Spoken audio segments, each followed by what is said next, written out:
Good afternoon. How's everyone? May I remind you all that there's a flower, so feel free to stand up and go get your. It's Friday, hey?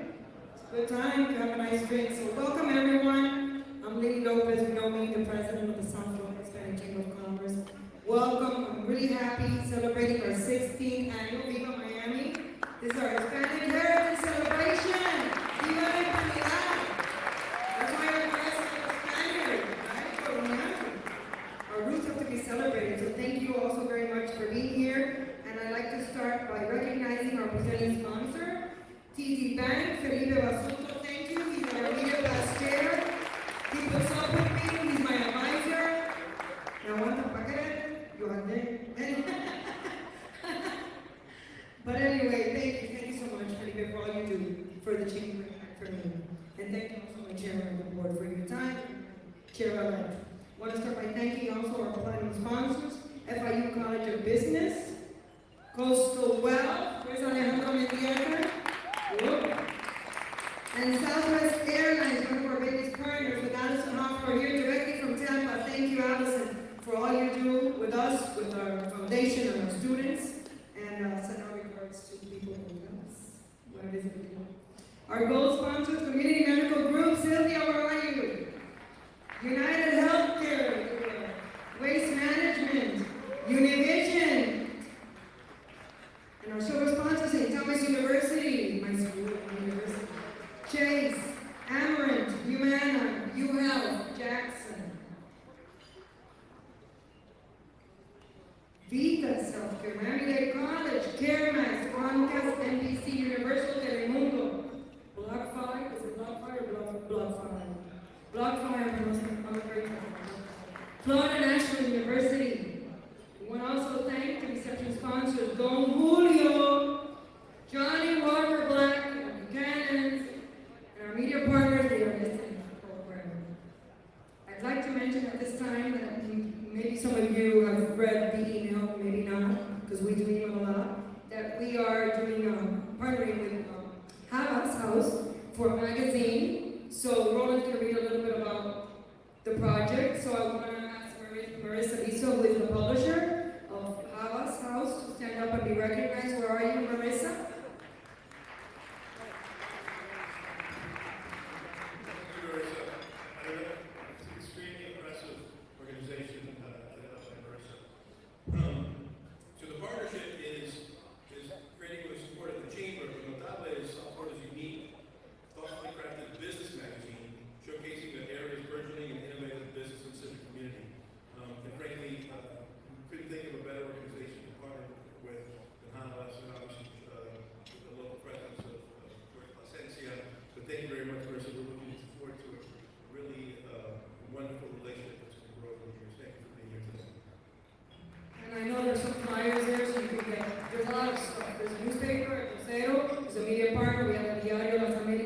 Magazine in which I was featured, and there's also a flyer from Comcast and a flyer from Notable. So we gave you a lot of things, but you can take them home. Please don't leave them here.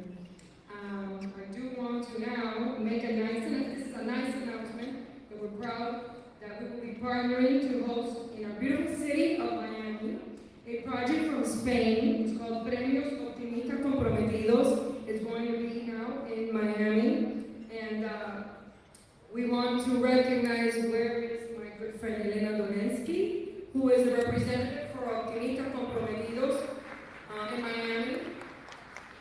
And there's a video that will just give you a little bit of information about what that is. And as soon as I spoke to her, I figured, well, I feel that I'm optimista comprometido. And I feel that many of you are optimista comprometidos. If not, you would not be here.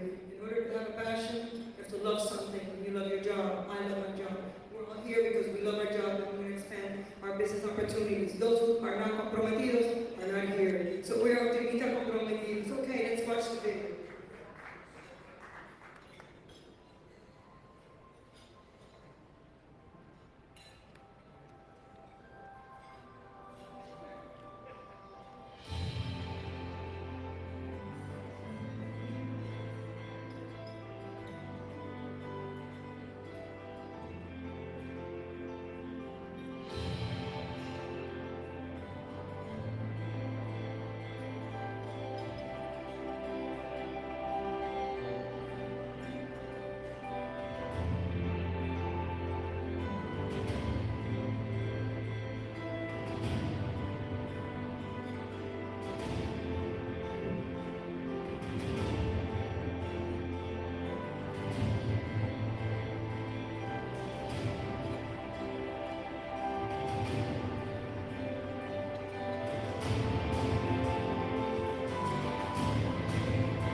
Thank you, and just to give you an idea of what they do, at the last awards in Spain, one of the few honorees was Nasrin Sotoudeh. She received an award as an Iranian woman lawyer who has fought tirelessly for women's rights in that nation. In 2019, she was punished with 38 years of imprisonment.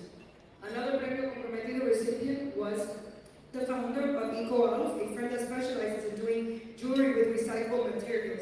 Ana Maria Cuervo, a renowned molecular biologist who is dedicated to developing cellular therapies, is also one of them. So just to let you know that this is really an exciting project, and we're very happy to have been chosen by the president of Optimistas Comprometidas, of which Elena Dolinsky, and I'm sure we stood up to be recognized, selected our chamber among all the other chambers that exist in Miami to partner for this very prestigious award for next year. Thank you so much, Elena.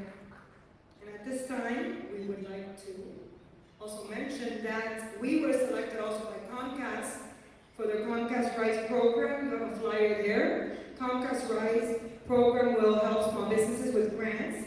We're one of the few organizations that are partnering with them at the national level to promote this great project.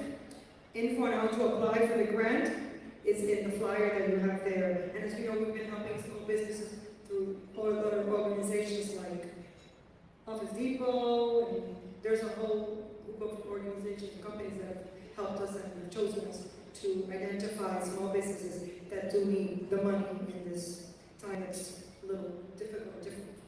So we're going to start now with the awards. Roland. First honoree is a friend of ours, a great guy. Everybody knows him.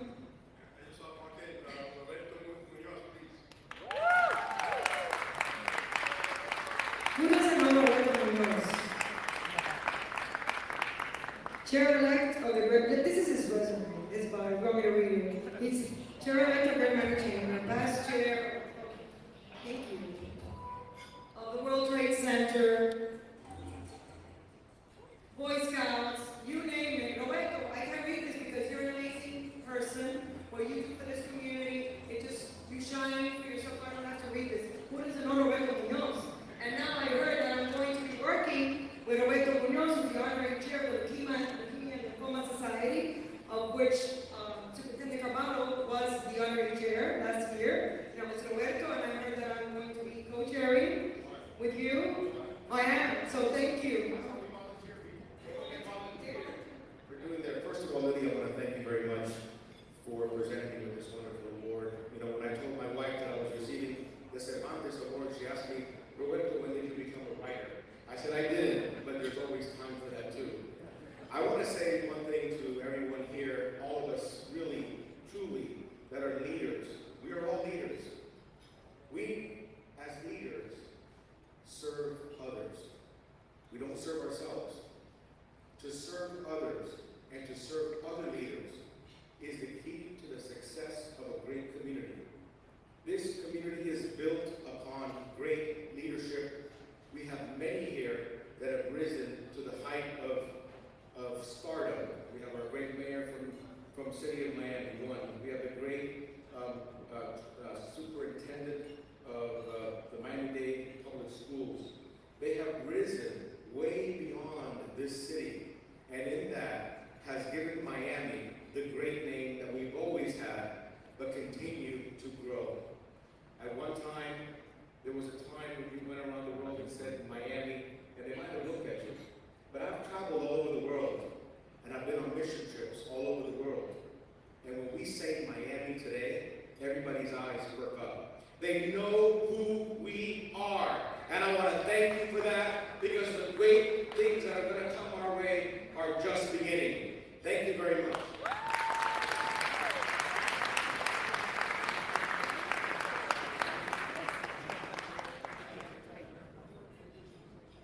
There is a certificate from Daniela Licao, our mayor, that representing also on her behalf. She couldn't make it.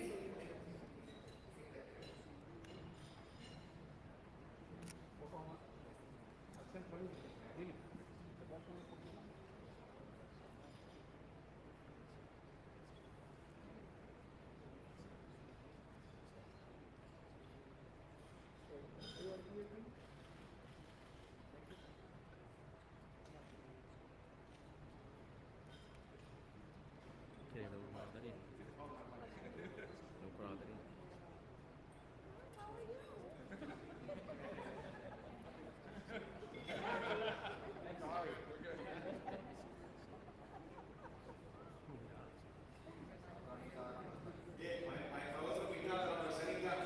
Without her, nothing happened. So, Daddy, I love you.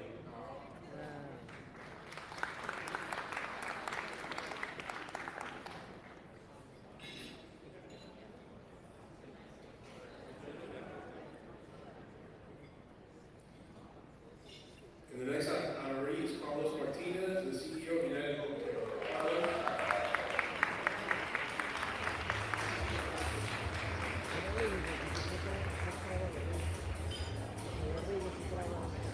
Espera.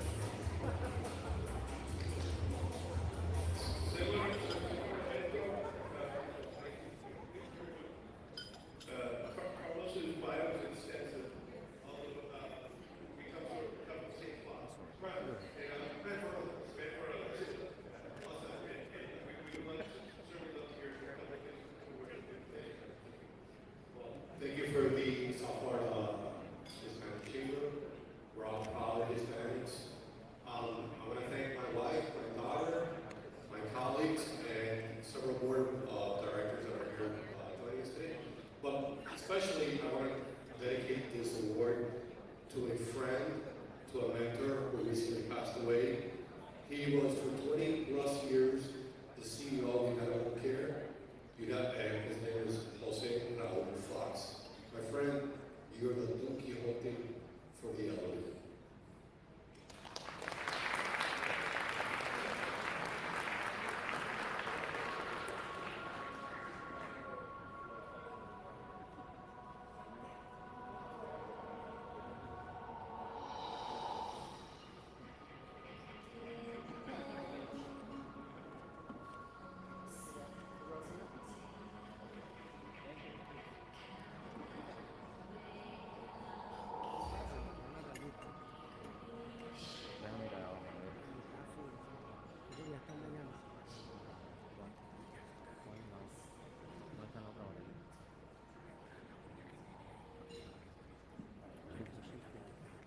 By the way, United Home Care is dear to my heart. They took care of my father for years and years.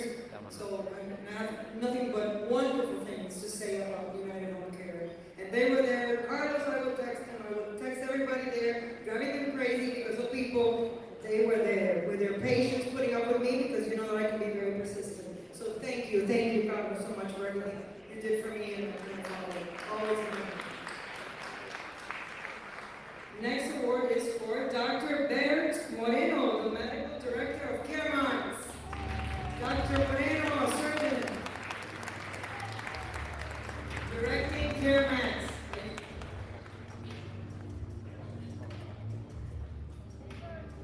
A young doctor, we like that. Sí, casi un niño. Solo me dicen todo así. No, I'd like to thank all of you. I'd like to thank the South Florida Chamber for honoring me in this fashion. I'm humbled to receive the award amongst other Cervantes Award winners. Really, a career in medicine and a career as a physician is one that you do in service to others. And I'm extraordinarily pleased to be honored by you all and proud to be a first-generation American in a city made of immigrants who have built this city to what it is. So I'd also like to thank my mentor and my father, who was a heart surgeon and followed in his footsteps, my mom, and then my wife. Thank you so much.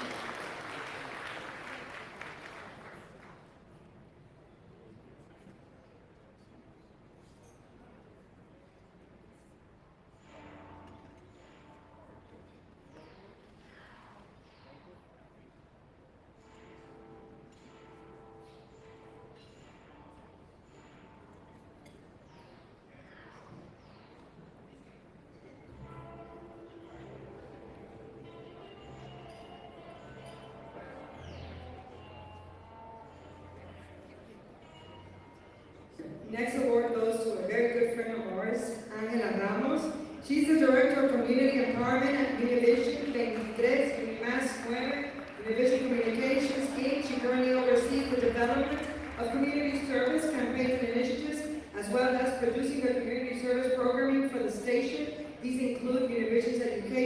financial, civic engagement, empowerment platforms.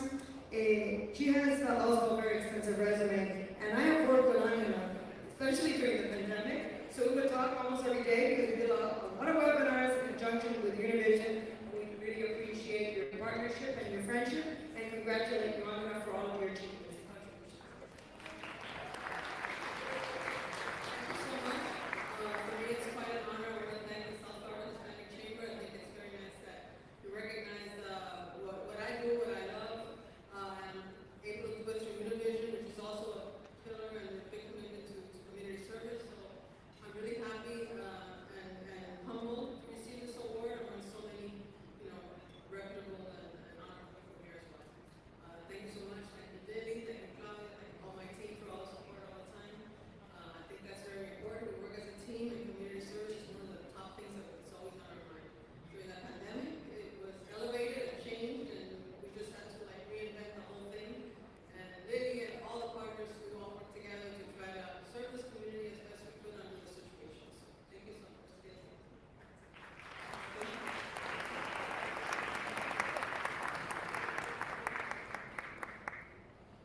Goes to Dr. Maria Cristina Regueiro.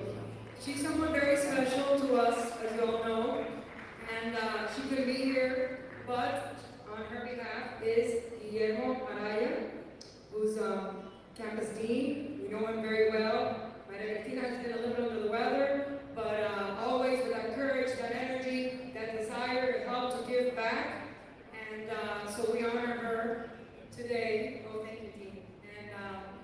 Araya will bring the award to her. She knows that we care for her very much.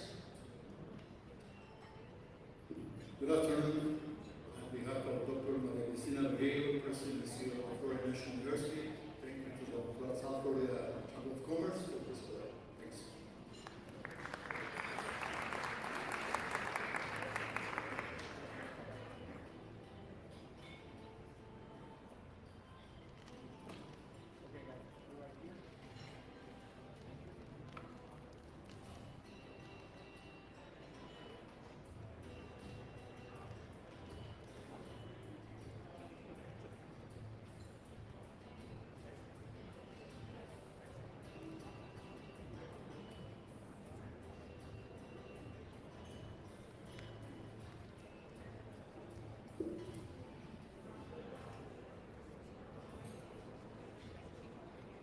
At this time, I'd like to introduce our panel moderator, Felipe Basulto, who's president of Retail Banking for TD Bank, and representing sponsor, our immediate past chair. I have nothing but good things to say about him, and he knows we love him very much. I love him very much, and he's going to be moderating the panel, and I'm very happy that he is doing that because that gives me an opportunity to also have some lunch.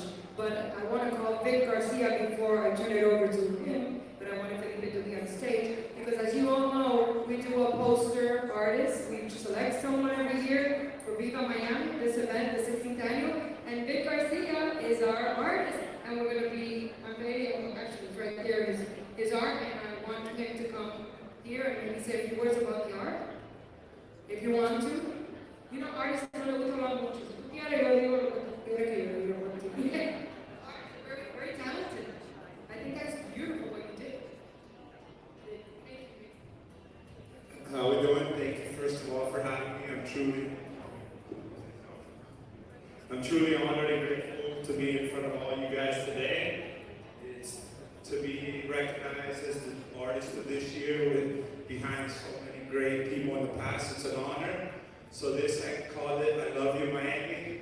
You have some of my characters that I've created that it's all about bringing unity and different people of all kinds into a room, which is being recognized here today as well. You got my dancing dominoes, a few other things crypto related, some Miami inspired things, my Robo Boy, and just different things. I'm truly blessed and honored. Thank you very much.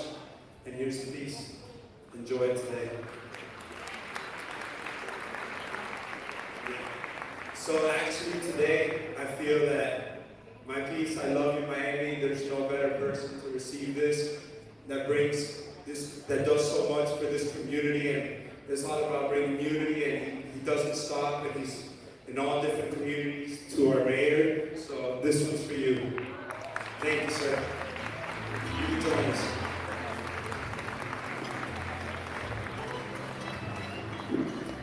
And ladies and gentlemen, in every one of your tables, there's a QR code, and if you scan that QR code, you will have a digital copy of this painting. In each one of your tables is a QR code. If you scan it, you have a digital copy of this painting.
We need you for the pen.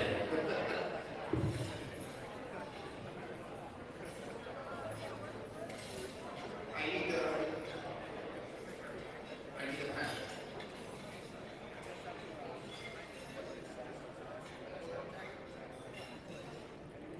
Abre la tableta.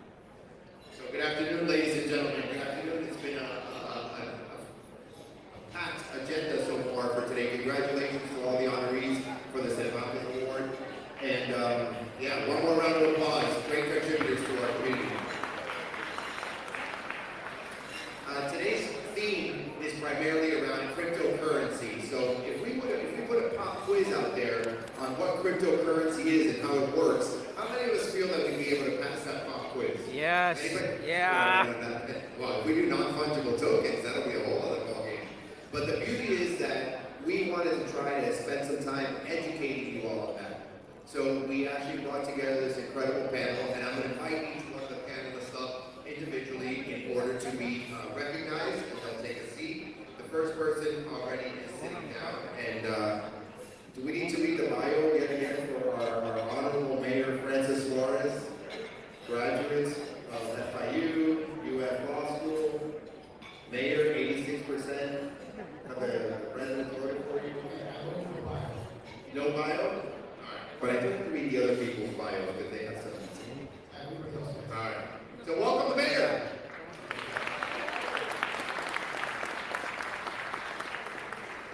So just to make sure, I want to double check to make sure that the one of our panelists was actually flying in from New York today, and I'm not sure if she's here. I was actually looking around the room. Jalak Jovaputra. No? All right, I just wanted to double check.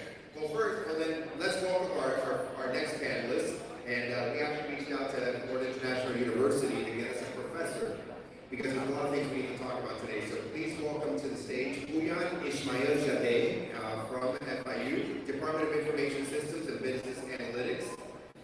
Uyan is an assistant professor at FIU, and his depth in research on rural tourism, opportunities and threats during 2006 and 2008. He worked in oil, petroleum and gas companies, 2009 and 2007. He became a computer service company, 2011 and 2013.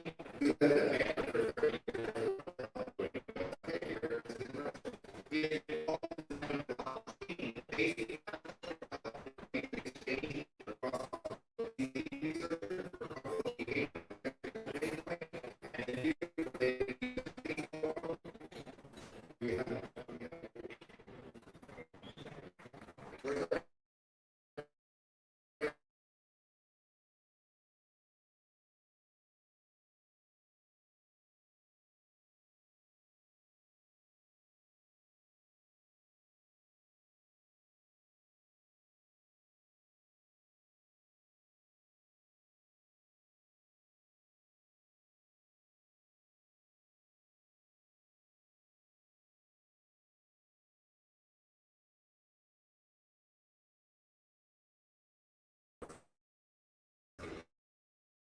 2017, the Alert worked alongside Ethereum's founder, Anthony Diorio at Essential Jacks as the Director of Marketing, leading the organization's global branding initiatives. Early in his career, the Alert was an early employee of gaming hardware company Alienware, where he led design initiatives and created the iconic identity seen by millions today. Please welcome Gianni Dialerta on the stage.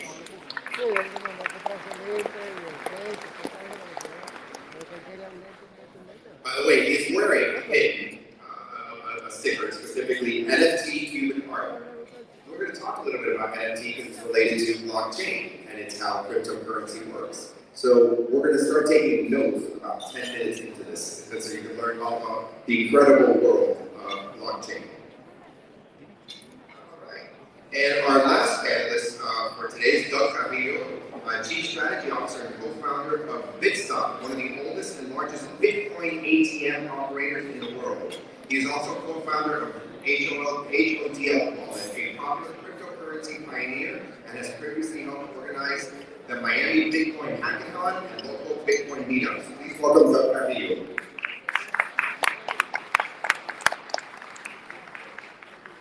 All right, before we get started though, we're still in a pandemic and we all had a guilty pleasure during this pandemic, so you gotta fess up.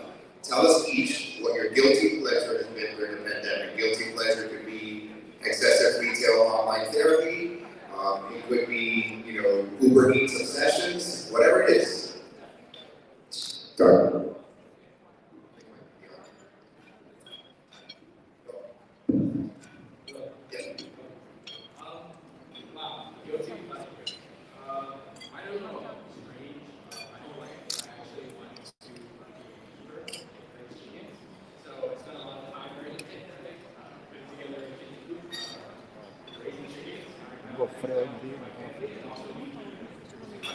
So yeah, I don't know if those are guilty. No, those I'm impressed.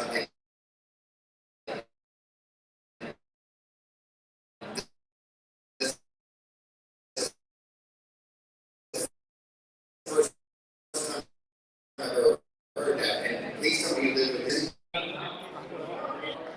we're pollinating bees. That's impressive. Bees are very important. I learned that.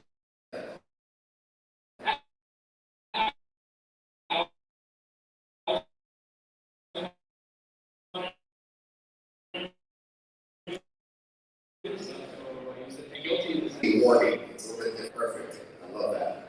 That's awesome. Gianni?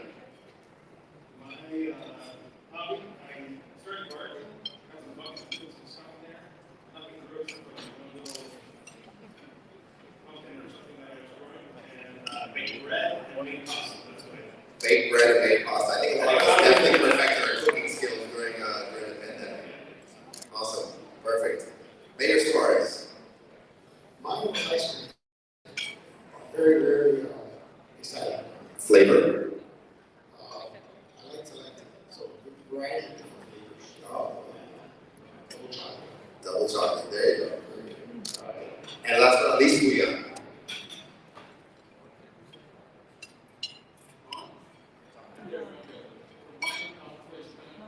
All the time when I was still I wanted to be actor. I don't know what the hell I'm at university. But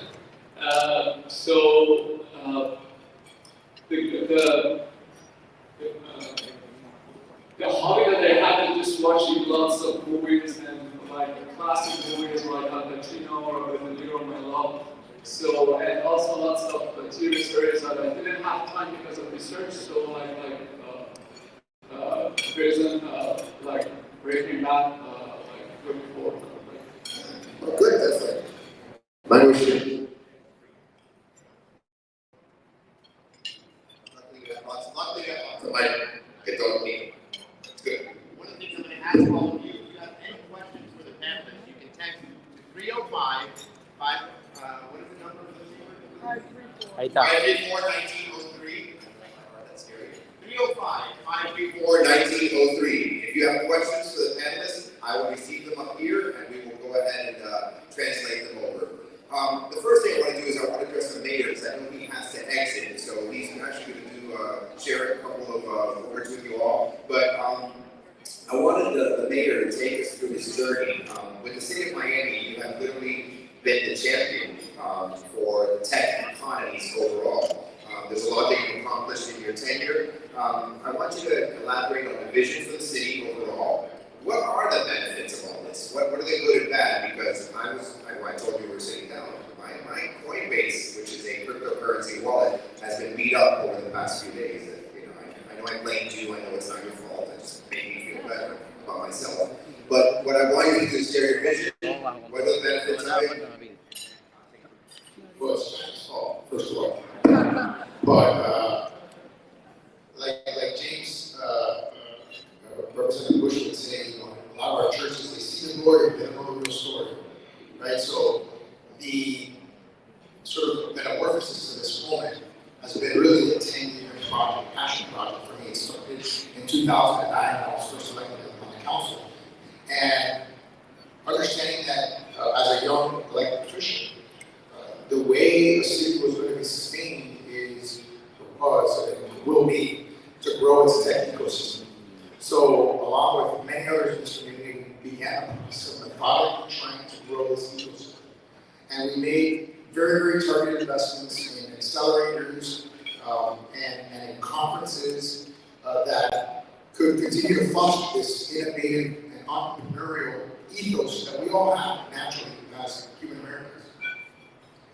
We had a watershed moment in December of last year when COVID was raging, and a member of Founders Fund, which is a very prominent venture capitalist fund in Silicon Valley, said, "Hey guys, what if we do Silicon Valley in Miami?" And I replied very instantly, "How can I help?" And I never imagined at that moment that it would be such a viral tweet, but it was 2.7 million impressions later. I realized that we were onto something. So 100 more times in the month of December, which got 27 million impressions. So went from 2.7 million to 27 million. And I realized that there was an opportunity to do something that was generational. And now, fast forwarding, 10 years later, from that initial moment, I have 2 children. I have a 7-year-old and a 3-year-old. And I'm constantly thinking about what is the city that they're going to get. And I think of it from a perspective of a couple of brands. One of them is our Miami Forever brand, which we want to make sure we have a resiliency to climate change so that we can be here forever. But the other one is we want to have a city that's here forever. And we want to make sure that we have a diverse economy that can last the test of time. And so for me, it was about making sure that we were differentiated, and the results are pretty phenomenal. In the last 9 months, we've created 8,000 jobs with an average salary of $120,000. That's a little shy of $1 billion annual recurring economic impact.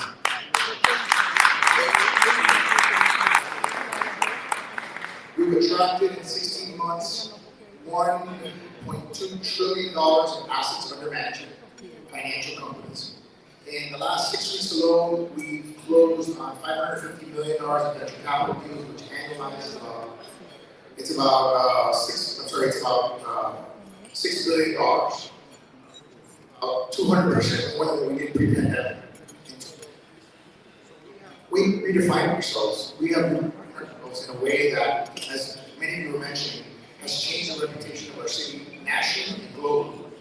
And so for me, it's kind of a dream come true to be the mayor at a time where we can do something that impacts so many young lives. It's going to impact so many people in my generation, so many people in my children's generation, so many people, frankly, in my children's unborn children, my grandchildren.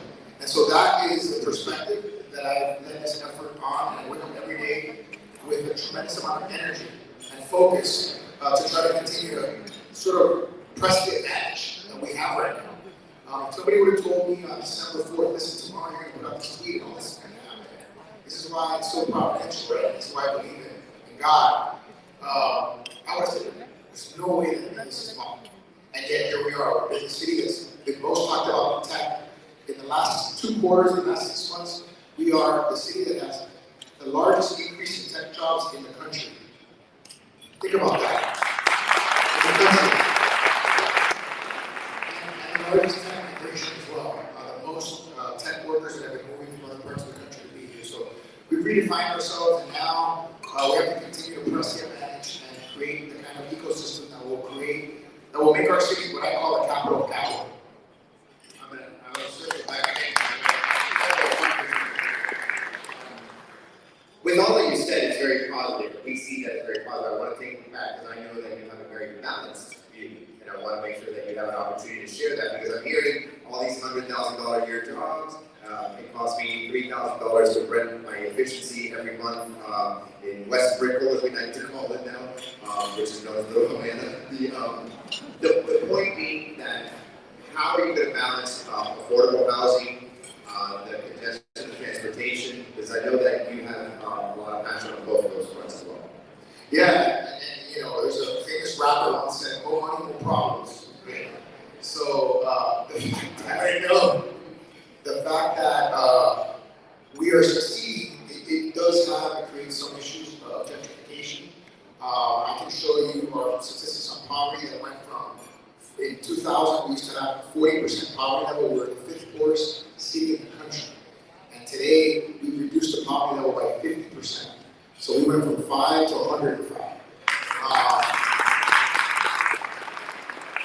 And part of empowering people is giving them educational and job opportunities so that they don't have to necessarily buy an affordable housing unit, but we've also bridged $100 million in voter-approved bond money to build affordable housing. We've leveraged that to the tune of 20 to 1 or 25 to 1, depending on the project. So we've got, essentially, we're going to get $2 billion worth of projects for $100 million if we continue on that leverage rate. And we're going to be able to build tens of thousands of units. And we have plenty of supply. Part of the problem with San Francisco and New York is that they're basically built out. And when you look at the cost of a bedroom apartment in Manhattan versus in downtown Miami, it's almost a 2 to 1 or 3 to 1 differential, same with San Francisco. So we're still relatively inexpensive compared to them, but we're focusing on wages to make sure that our wages catch up with, keep up with our price increases. Great. One last thing, sir. Give us a view. Take us 5 years from now. Where's the city of Miami on the tech field? Well, 5 years from now, the city will be the most globally significant city on the planet.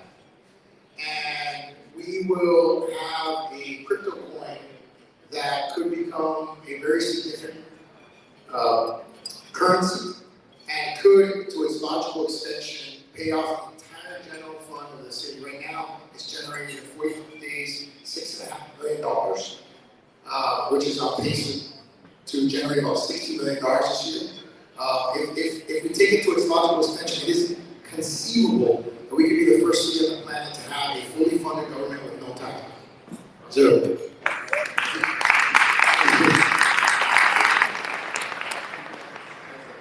Mayor, I know that you need to use your choice.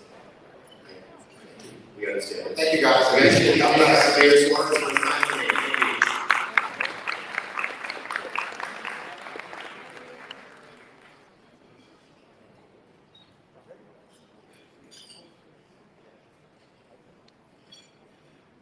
Excellent. So it's us four. I don't know about many of you, but this morning, China announced that cryptocurrency is now illegal in order to use in China. Just China leading efforts overall, illegal for payments. Let's keep that in mind because if not mistaken, I think that this is something that's affecting our cryptocurrency economy and generally tech economy. So I'd love for you to chime in on that when you're presenting. But I'm going to go ahead and start with our illustrious professor. We got walk us through blockchain. I want everybody to understand the foundation of how cryptocurrency or NFTs work, or better yet, I think one of the key things was banker. We're leery, but we understand blockchain. But like medical records and just the whole concept of blockchain, what is that? And how does it work? We have another one. Okay, so thanks. Okay, the concept of blockchain, so it's a 3-credit course. So we will teach that, but let's just put it simply. So what are the transactions that you want to do now? Just based on centralized, for example, you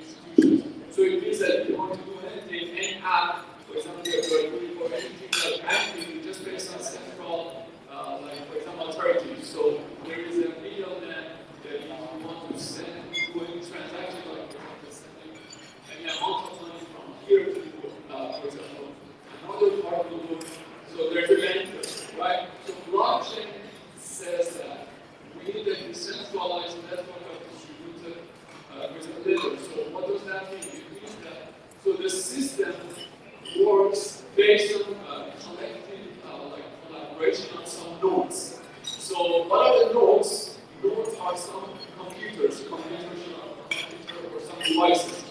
So if there is no backup from any institution, there are two questions.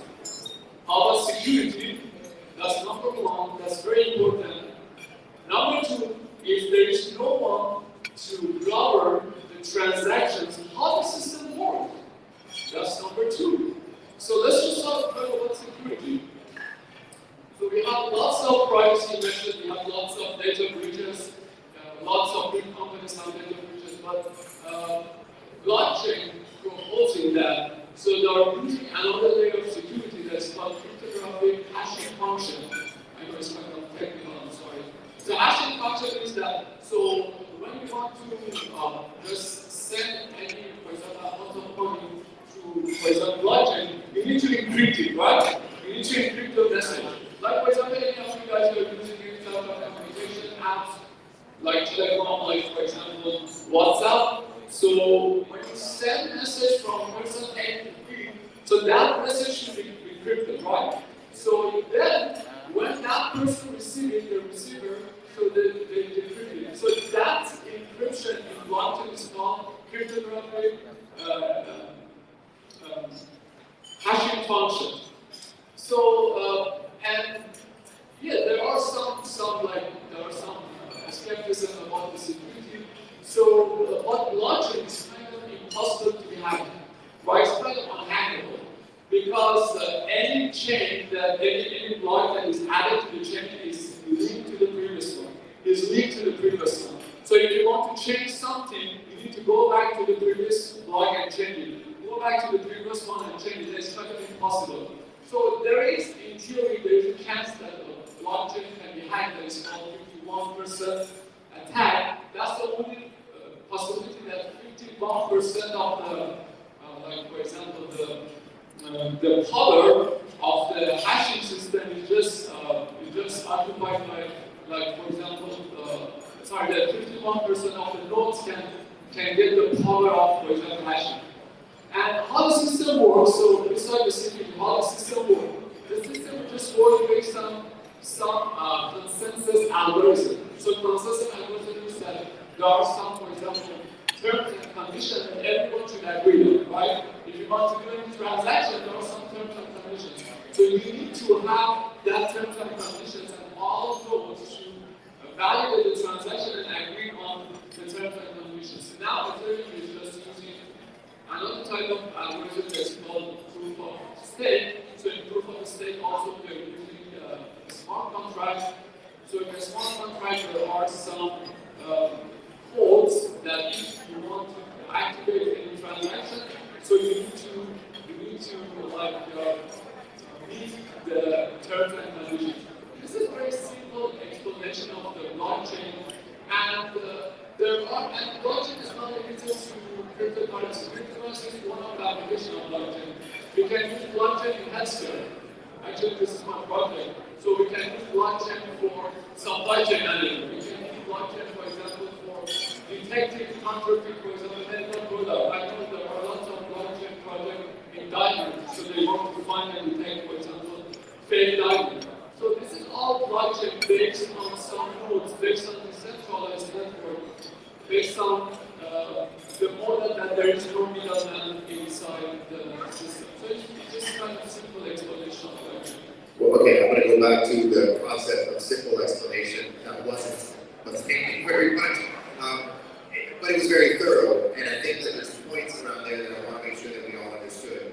So from what I'm hearing is you have a ledger or a wallet or a component of something that is going to be moved. That movement is done through a validation of a series of computers through a form of encryption, correct? So let's explain it this way. So imagine I want to send, for example, 1 Bitcoin to you, right? Okay. Which you did later. I will after that. So if I want to send, for example, 1 Bitcoin to you, so I'm initiating the transaction, right? This message is broadcast to the whole network, right? Network is a network of nodes. Nodes are some computers. Just nodes are some computers. So when we initiate a, for example, transaction, for example, we have been sending, for example, one Bitcoin to, for example, person B, right? This message is broadcast to the whole network, right? And remember, each transaction is sealed, right? So it's sealed. So when you send it, for example, to the whole network, so the network verifies the transaction. For example, if I want to send one Bitcoin, so you just want to make sure you have one Bitcoin in your account. So this is verification. So when the for example, system verifies the account or for example transaction, it goes to the consensus algorithm. So we have different types of for example consensus algorithm, like for example proof of work or proof of stake. So Bitcoin is based on proof of work. So that's why we have lots of environmental issues because we need to consume lots of energy and lots of cognitive power in order to generate Bitcoin. And when the for example miner will generate, for example, Bitcoin, so that transaction will be added to the chain of, for example, network and is there forever. Right? So no one can change it. This is the standard of beauty of blockchain, is immutable, so you cannot change it, so it's there forever. Yeah, we're going to dig a little deeper into mining and cryptocurrency in a little bit. But actually, Gianni, I'm going to come to you a little bit since we're on the topic of blockchain, and I had alluded to non-fungible tokens a little bit earlier. So this concept of blockchain, moving information, value, a lot of different things securely. How does it apply to NFT, to non-fungible tokens, and especially artwork? So I like to explain it very simple. A fungible token is like a dollar bill on your wall, right? You go to the store, you use a dollar bill to buy, well, let's say a sequel, right? But that dollar bill will also be non-fungible because maybe the mayor goes and signs it, and now that dollar is not worth $1 anymore. It may be worth $100 or $1,000, right? That beautiful piece of art over there is a non-fungible thing. We are non-fungible. We're non-fungible units for you. Fungible.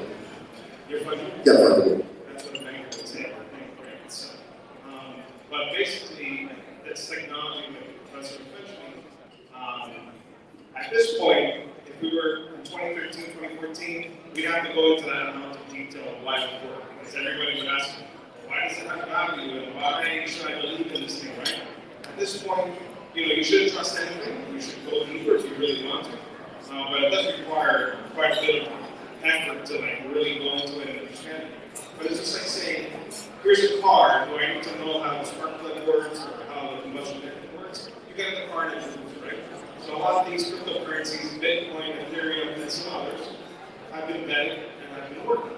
So specifically with Ethereum and not with others, now you can have this ledger, this spreadsheet that basically says Gianni has $5 worth of X token.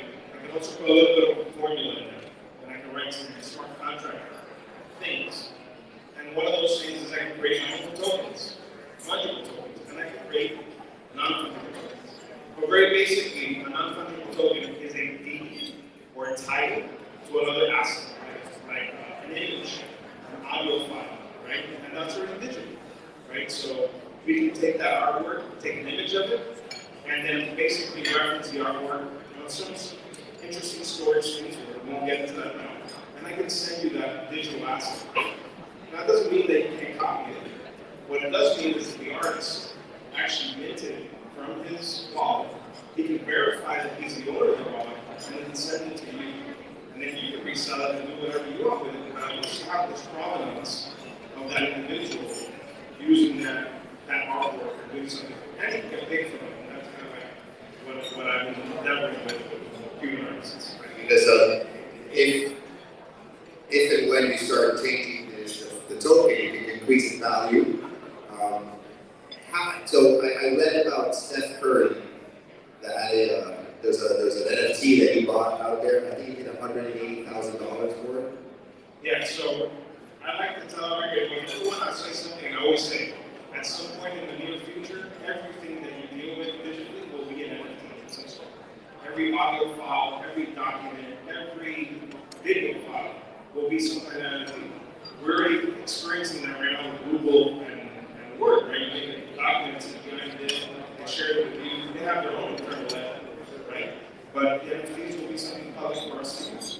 Now, the value is meant, us human animals, that determine the value of something, right? It could be zero value, or in this case, it was a picture of an ape. They're called Board Ape Club, right? And these, you could have bought them for $100, right? But what it does is that artwork is not just the artwork anymore, it's utility. It allows you to become part of a community that only if you have that NFT, you are able to interact with this community. And it's become kind of good or bad like a flex. So instead of wearing this watch, you're sporting an NFT as a kind of like your character, your alter ego. Okay. Well, let's get back to the theories of cryptocurrency. You started, you were a founding member of Ethereum.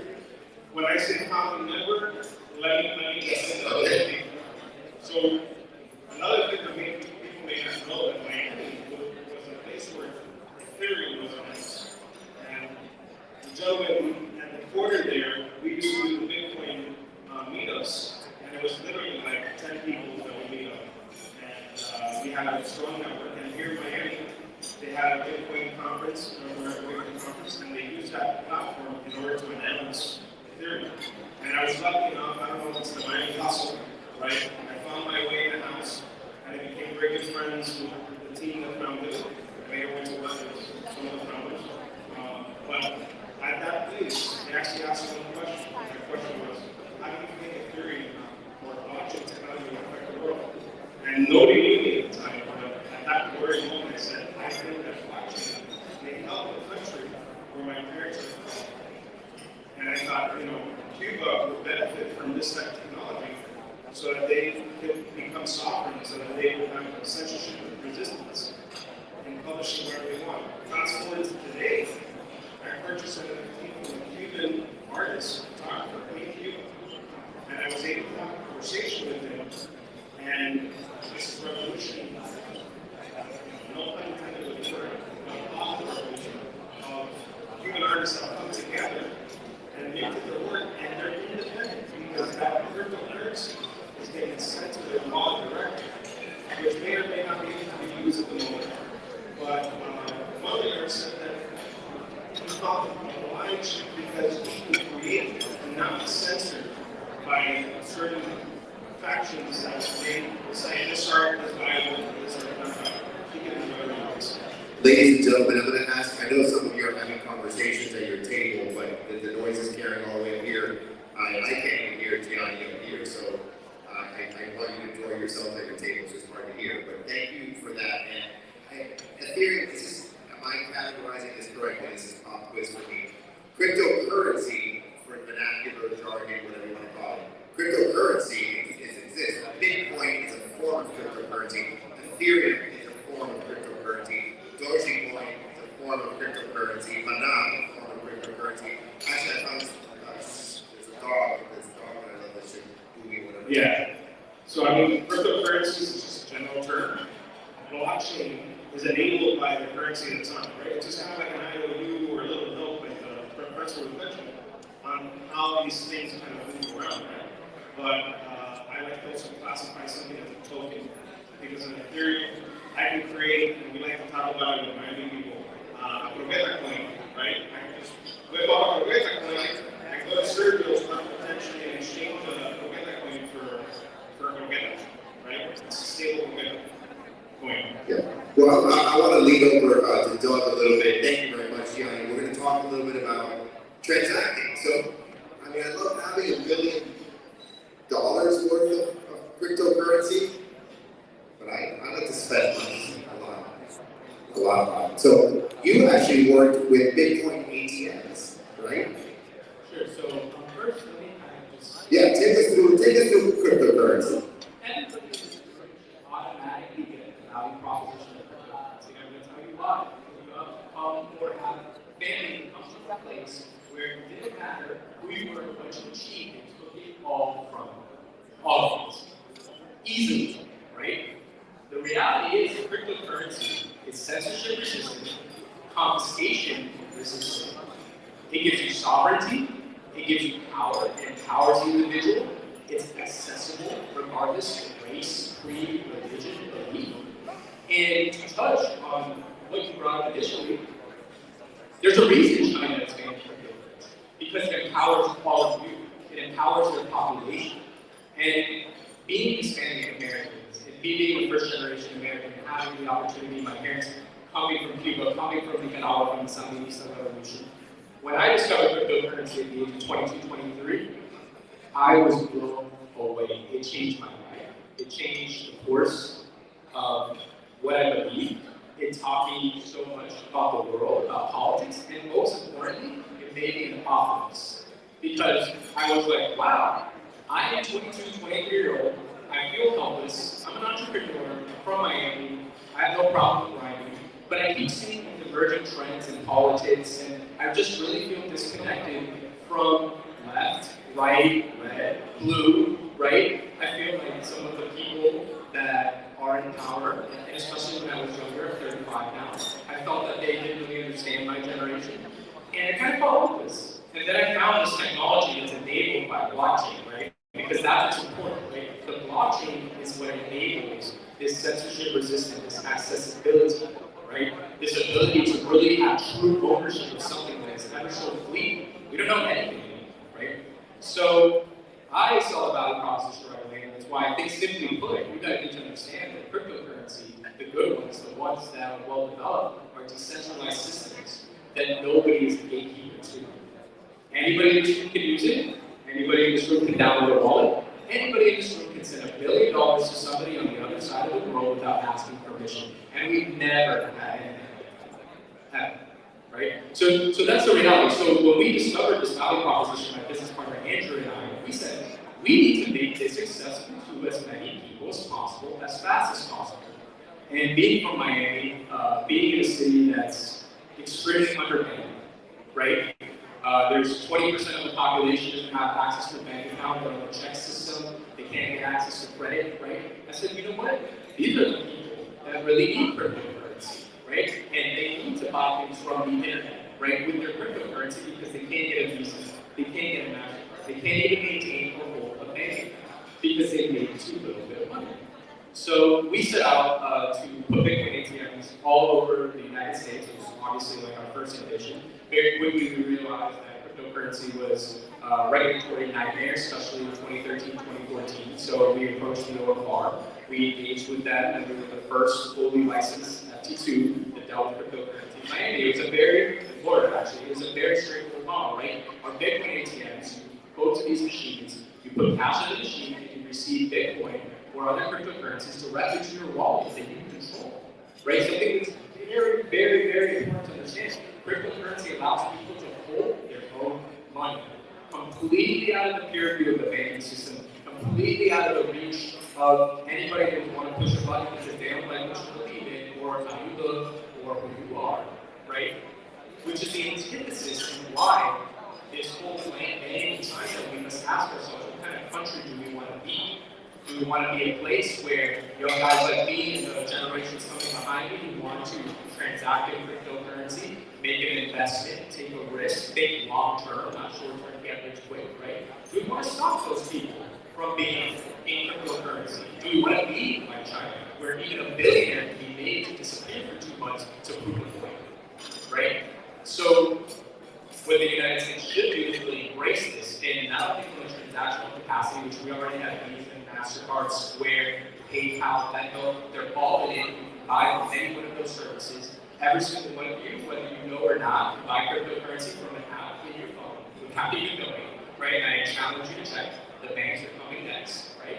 And in reality, it's not just this thing that gives people access, right, to buy things online, but it makes them question, what is savings? Things that aren't taught in Miami County schools right now. What is finance? What is market price? What does it mean to hold an asset, right? And then a step further, which unfortunately is going to be the younger generation that really embraces this notion of holding your own cryptocurrency, that's going to be a big deal because when you can hold your own cryptocurrency, which is as simple as holding 12 words in a safe, right? You can hold your medical records.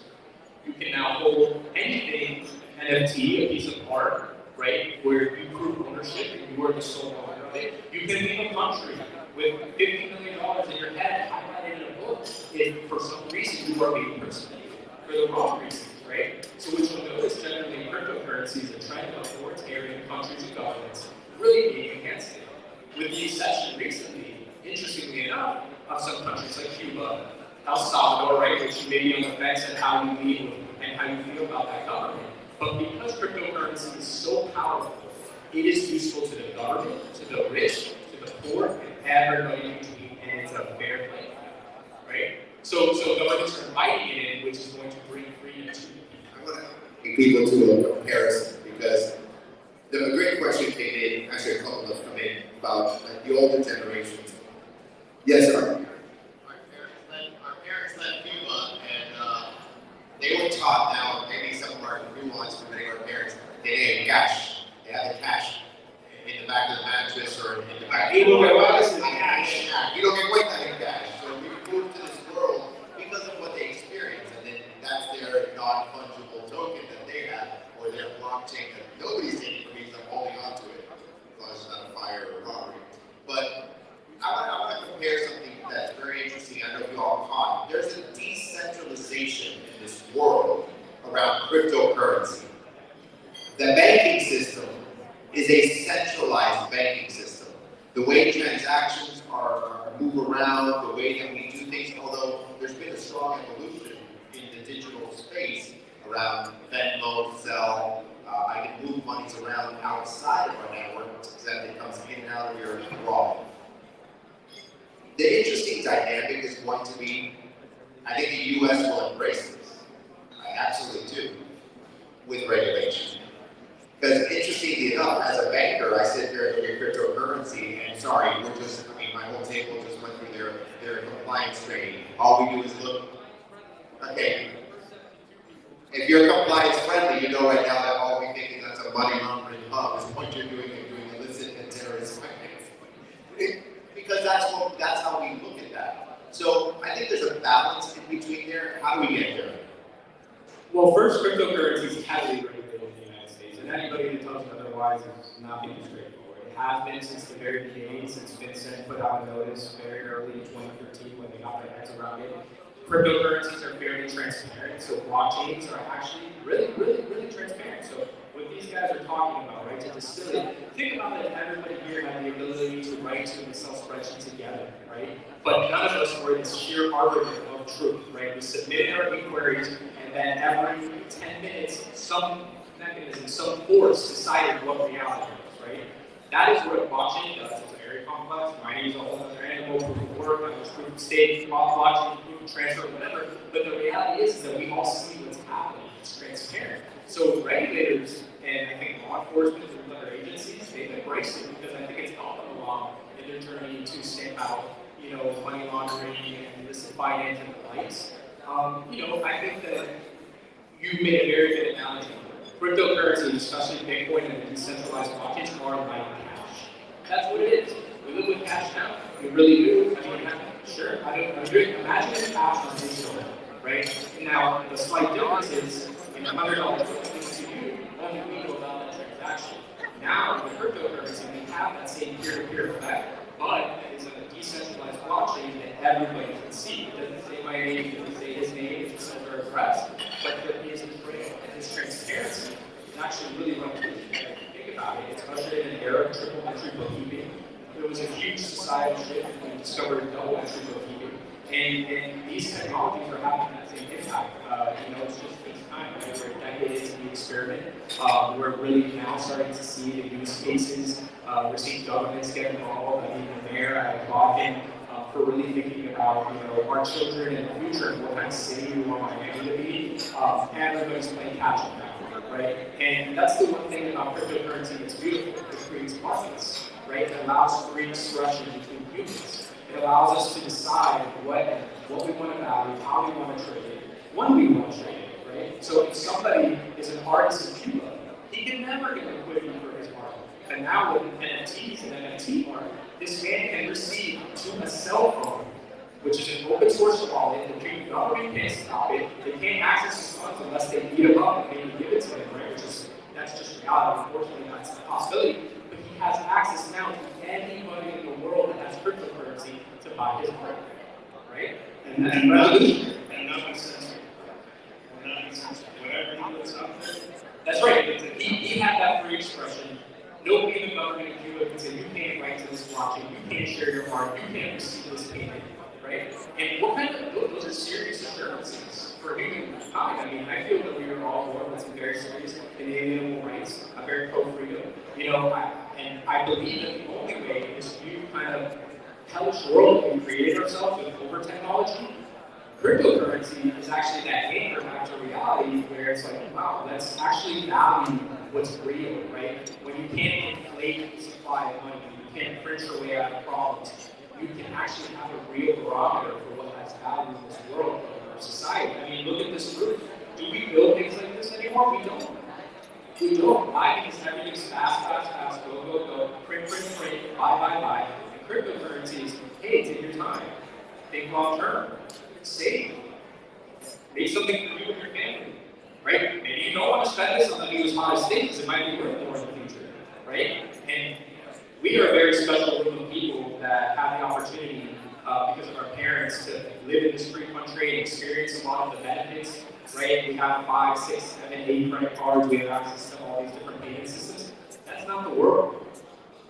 That's not 5 billion other people, right? And they're now getting instant access to great services, payments, things that unfortunately, as much as the banking infrastructure has improved, which I think has to do with the pressure from cryptocurrency, which is a great benefit to all of us. Now the banks are not siloed, they're interconnected with each other, right? But what about everybody else? And they meet the demands of 7, 8 billion people in this world who want access to financial services, who want to be able to save money for the first time. And by the way, at TD Bank America is supposed to be a bank. We do offer services that could help the other banks. Just saying. Thank you. Anyway, look, we're coming to the top of the hour. Ladies and gentlemen, just a couple more minutes if you don't mind, please. Damas y caballeros. Just leave us with quick parting words. I know Lily will come up here to wrap up our luncheon, but there's a lot of perception on volatility and value. There are perceptions as much as Huyan spoke about security unhackable. There's perceptions on security. There's also a lot of perceptions on will this take away dollars? Should I be moving my money into this? Are values changing? So any one of the 3 things that you can address, I'm going to take it all the way over there and come back across. I think once you get into crypto, you start reevaluating what you think value means. Before getting into crypto, I was in advertising, marketing, and design. I was an artist as well. And I had to learn very quickly what volatility was, what volume was, and what the market determines, because I was actually selling t-shirts and selling for cryptocurrency that wasn't selling. And I was like, why is it sitting there? Oh, because it's not enough of a market that wants that cryptocurrency. I got to sell it for less. They need the cost of like making a shirt. Right. So it made me kind of like, and I talked about this, like my friends have removed the wool from my eyes of how finance works and how the economic systems work, and also make me reevaluate how I work with other people. What's my value? And so I think value is, like I said before, it's a human construct, but everything that we do is some form or another on a ledger. Time is on a ledger, art is on a ledger, the time we dedicate to someone, to our wives, to our children, that's on a ledger too. We just have to move away from thinking this is a ledger and knowing that digitally it's a ledger. Exactly. Right. So value, I think, things will come and go that have value, just like markets come and go.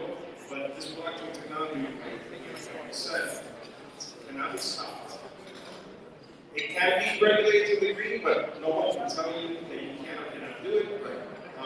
The only way that I think it will go away is if like some meteor came and messed up all the internet and we don't have access to like electricity, and we have big problems.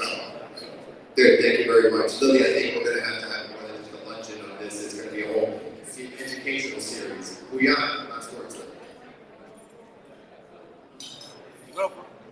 Yes. Okay, so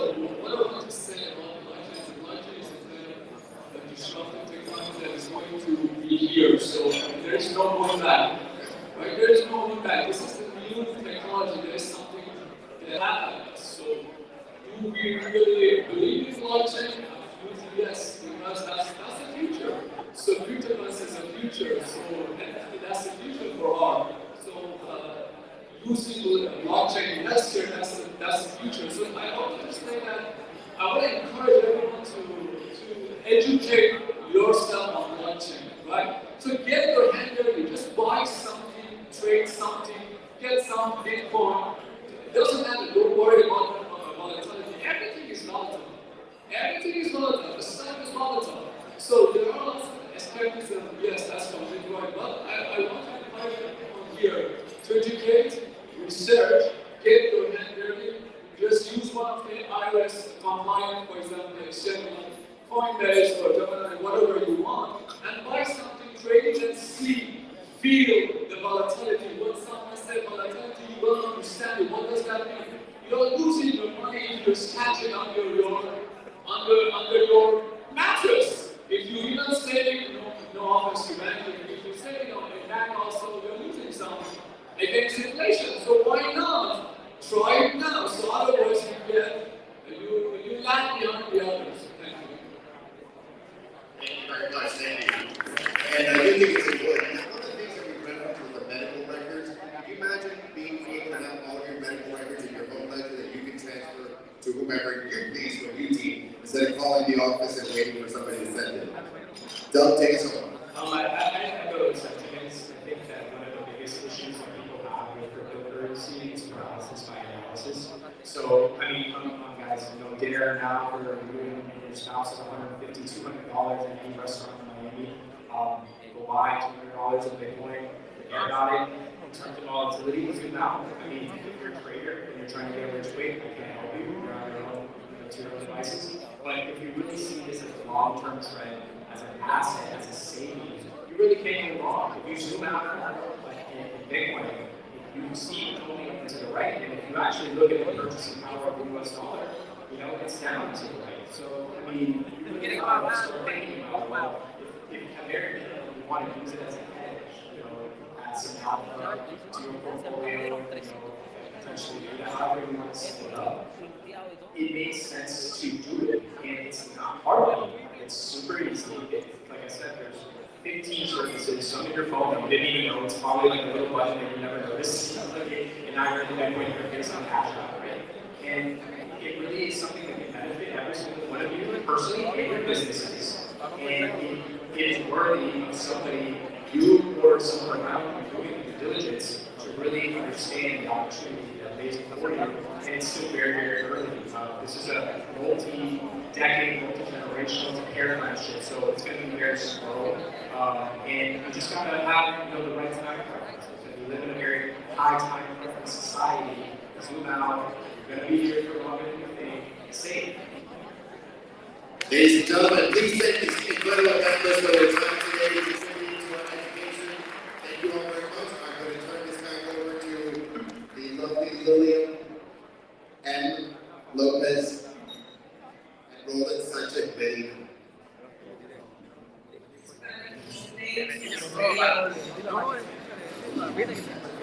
Everybody, thank you so very much for being here. Our next lunch, October 15th, it's the Fashion Week Breast Cancer Awareness Lunch. That's an important lunch, guys. Very important to both men and women. We're going to do a fashion show with men as well. Yo te hice preguntas. So make your nominations now. And ladies and gentlemen, where's Anieka? Anieka, my executive assistant. She's been with me for 16, 17 years already. You guys know her. So I want to say happy birthday. Let's say happy birthday to Anieka. Where are you, Anieka? No, porque seguida no pregunto yo. Oye, dime Javier, ¿tú te allá? Que no había. Oh, wait, let me go. I'm coming.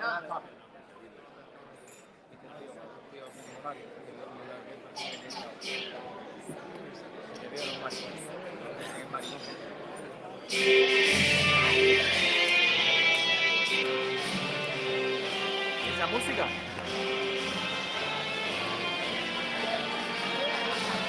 No tengo eso grabado. Ah, pues, ¿qué parte de cumpleaños? Dile a Alicia, ve, dile a mañana. Viene. Dile, Lili. No. Evil. Ve ahí, Lili.